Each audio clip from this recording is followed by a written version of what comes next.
Hey guys, welcome to disabilities and associated subjects. मेरा नाम है सुरभि गुप्ता और ये हमारा 7th लेक्चर है जिसमें हम ब्रूनर की जो थ्योरी है, the theory of cognitive development के बारे में कुछ बेसिक चीज़ें जानेंगे, जिससे हमें थोड़ा आइडिया मिल जाए कि ब्रूनर किस बारे में बात करते हैं।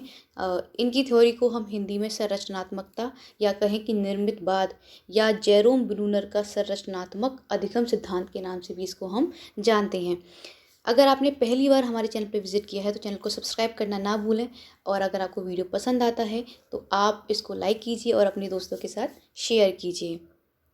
जेरोम ब्रूनर, जिनका मानना था कि एक बालक या जो बच्चा है वो ज्ञान का सृजन करता है, वो खुद के द्वारा करता है, यानी कि बालक में जो स्वयं ज्ञान का सृजन होता है, वो खुद से चीज़ों को सीखते हैं। इसी बात को केंद्र में रखते हुए वो इस बात पर विचार करते हैं, या फिर वो अपने जो सिद्धांत जो उन्होंने दिया, वो उसको केंद्र इस बात को केंद्र में रखते हुए बताते हैं कि किस तरीके से कौन कौन सी अवस्थाएं होती हैं, कौन कौन सी विधियां होती हैं, जिससे कि बच्चा चीज़ों को सीखता है। जिसमें इन्होंने 3 विधियां बताई या 3 इन्होंने अवस्थाएं बताई, जिसमें पहला है सक्रियता विधि, जिसको हम इनएक्टिव मोड कहते हैं। इस अवस्था की जो समय अवधि होती है वो 0 से 2 वर्ष तक की होती है। इसको बताने से पहले मैं बता दूं कि इनकी जो अवस्थाएं थी, इनकी जो विधियां थी जिसके बारे में ब्रूनर बात करते हैं, वो कहीं ना कहीं पियाजे की जो 4 स्टेजेस दी गई हैं कॉग्निटिव डेवलपमेंट की, उनसे मैच करती हैं। तो जैसे कि सेंसरी मोटर की जो उनकी अवधि थी वो 0 से लेकर 2 वर्ष थी, इसी प्रकार से जो इनकी फर्स्ट स्टेज है इनएक्टिव मोड, उसकी भी जो अवधि है वो 0 से 2 वर्ष तक की है। इसमें क्या होता है कि जो बालक होता है, क्योंकि 0 से 2 वर्ष है, इन्फेंसी स्टेज है, इसमें बच्चा क्या करता है, अपनी जो अनुभूतियाँ हैं उनको शब्दहीन क्रियाओं के द्वारा व्यक्त करता है। यानी कि लैंग्वेज का यूज़ नहीं करता, फिजिकल मूवमेंट के द्वारा या फिर जैसे रोकर, हंसकर अपनी चीज़ों को व्यक्त करता है। फिजिकल मूवमेंट, अपने पैरों को हिलाकर, हाथों को हिलाकर, बॉडी को मूव करके अपने जो अनुभूतियां हैं, अपनी जो एक्सपीरियंस है, अपनी जो लर्निंग है, उनको वो सामने व्यक्त करता है। जैसे कि बच्चा अगर रो रहा है तो उससे आप महसूस कर सकते हैं कि उसको भूख लगी है या उसको प्यास लगी है, या बच्चा अगर हंस रहा है तो आप इस चीज़ को समझ सकते हैं कि वो खुश है, उसकी लर्निंग हो रही है इस चीज़ से, कि वो समझ रहा है कि अच्छा, मैं अगर रोऊंगा तो मुझे खाना मिलेगा, वो लर्निंग कर रहा है। ब्रूनर कहते हैं कि बच्चे के सामने परिस्थितियाँ होती हैं जिससे कि वो चीज़ों को सीखता है। इसके बाद जो इनकी दूसरी स्टेज है वो है आइकॉनिक मोड, दृश्य प्रतिमा विधि जिसको हम कहते हैं, जिसकी की समय अवधि जो है इसकी वो है 3 से 12 वर्ष की एज, जो है एज पीरियड जो है वो इसके अंतर्गत आता है। इसमें इस अवस्था में बालक जो होता है वो मूर्त प्रत्यक्षीकरण द्वारा लर्निंग करता है, यानी कि उसके सामने चीज़ें हो रही होती हैं। आइकॉनिक का मतलब है दृश्य प्रतिमा, जैसे कि नाम से ही हम समझ सकते हैं कि जो उसके सामने हो रहा है वो उसकी इमेज अपने मन में बना लेता है और उससे लर्निंग करता है।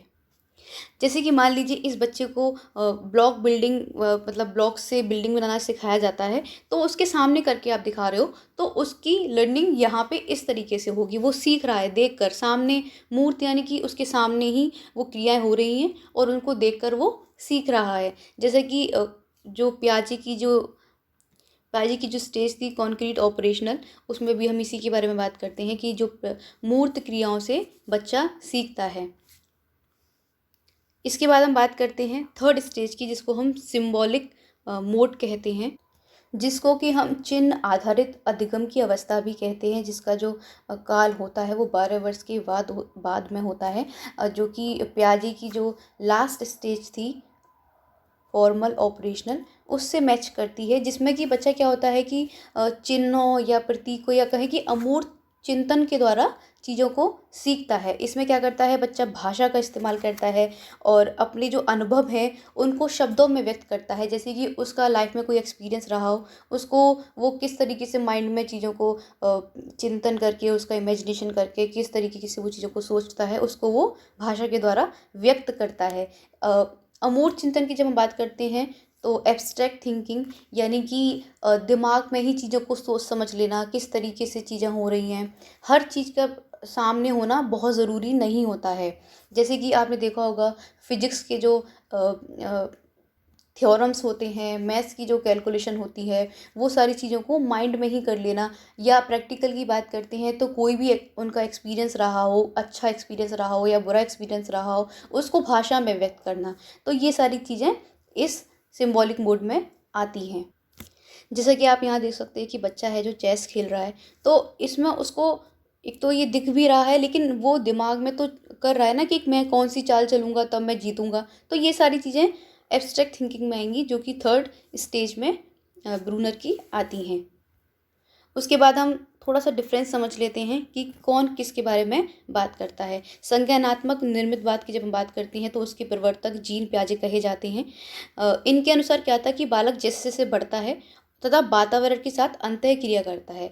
मतलब कि बच्चा जिस तरीके से उसकी उम्र बढ़ती जाती है, डेवलपमेंट और ग्रोथ होती जाती है, वो वातावरण के साथ में अंतःक्रिया करता है, तब उसके ज्ञान का निर्माण होता है। वही जब हम सामाजिक निर्मितवाद की बात करते हैं, जो कि वाइगॉट्स्की ने दी थी, यानी कि सोशल कॉग्निटिव थ्योरी के बारे में बात करते हैं, तो वो क्या बात करते हैं कि जो बच्चा है वो उसका जो ज्ञान का निर्माण होता है वो सोशल फैक्टर्स के द्वारा होता है। लैंग्वेज के बारे में बात करते हैं वाइगॉट्स्की। वही त्रिज्यीय निर्मितवाद की जब हम बात करेंगे, क्यों त्रिज्यीय क्यों कहा जा रहा है, क्योंकि उन्होंने 3 अवस्थाएं बताई थी जेरोम ब्रूनर ने, जो कि एक अमेरिकन साइकोलॉजिस्ट थे।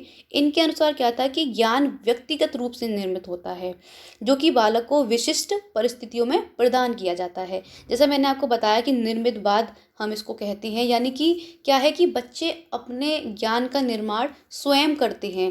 अलग अलग परिस्थिति उनको दी जाती है, जैसे कि मान लीजिए उन्होंने कोई भी बिहेवियर किया जिसके लिए उनको रीइंफोर्समेंट मिला, उनको प्राइज़ दी गई या फिर तालियां उसके लिए बजाई गई, तो उसको ये लर्निंग हो जाएगी हाँ कि अगर मैं ऐसा करती हूँ या ऐसा करता हूँ तो ये अच्छा काम है। यानी कि स्थिति उसके सामने दे दी गई, उसने अपना काम किया, उसने सीखा कि अच्छा अगर मैं ऐसा करता हूँ तो मुझे रीइंफोर्स किया जा रहा है, मुझे तारीफ़ें मिल रही हैं या फिर मुझको प्राइज़ मिल रही है, तो वो उसका रिपीटेशन करेगा। खुद से वो लर्निंग कर रहा है चीज़ों की, खुद के ज्ञान का निर्माण वो स्वयं से कर रहा है अलग अलग परिस्थितियों में। अगर हम शिक्षा में बात करते हैं तो जेरोम ब्रूनर का मानना था कि बालकों या फिर बच्चों को इस प्रकार से हम पढ़ाएं या टीचिंग करें कि वे अपने जो ज्ञान है उसको स्वयं से उसकी संरचना कर सकें। आप देखिए, जैसे कि अगर हम किसी चीज़ को खुद से लर्न करने की कोशिश करते हैं तो चीज़ें बहुत सरल हो जाती हैं, है ना। हम उसमें बहुत ज़्यादा रुचि लेने लगते हैं, लर्निंग हम बहुत जल्दी करने लगते हैं, और जो हमारी लर्निंग उस समय होती है वो बहुत स्टेबल होती है, यानी कि हम उसको ईजिली भूलते नहीं हैं, क्योंकि हम उसको भूलेंगे नहीं और उसी जैसी ही सिमिलर चीज़ हमें कभी आगे को देखने को मिलेगी तो हम उसको इजीली रिलेट कर सकते हैं। जैसे यहीं से एग्जांपल ले लेते हैं, जो ये 3 स्टेज मैंने आपको बताई, एनेक्टिव, आइकॉनिक और सिंबॉलिक। तो हो सकता है कि बहुत सारी क्योंकि थ्योरीज हैं तो लर्न करने में प्रॉब्लम आए, तो किसी ने बस ऐसे याद कर लिया कि EIS से याद कर लिया कि ब्रूनर ने ये थ्योरी में 3 अवस्थाएं बताई हैं, EIS, एरेक्टिव, आइकॉनिक और सिंबॉलिक। ये हमारा अपना मेथड हो गया। मैंने तो आपको पूर्ण रूप से जो नाम है वही बताया, लेकिन आपने अपना किस तरीके का मेथड यूज़ करके उसको याद किया। किसी इंसान को जर्नल ही याद हो गया होगा, सिर्फ ये अवस्थाएं याद हो गई, किसी ने अपने अपने अलग अलग मेथड से इसको याद करने की कोशिश की होगी। जो बच्चे हिंदी में एग्जैक्ट पढ़ते हैं वो अलग मेथड इसका ईजाद करेंगे कि किस तरीके से वो इजी लर्निंग कर सकें, और जब खुद से करेंगे तो चीज़ें सरल भी होंगी, बहुत देर तक टिकने वाली भी होंगी, लॉन्ग टर्म मेमोरी में स्टे करेंगी, और आगे अगर कभी ऐसी स्थिति दिखाई देती है तो हमें वो बहुत जल्दी हिट भी कर जाएगा कि हाँ ये ऐसे था, मेरे को ये याद है। तो इसी के साथ इस वीडियो को ख़त्म करते हैं। Thanks for listening. If you like the video please share. जय हिंद।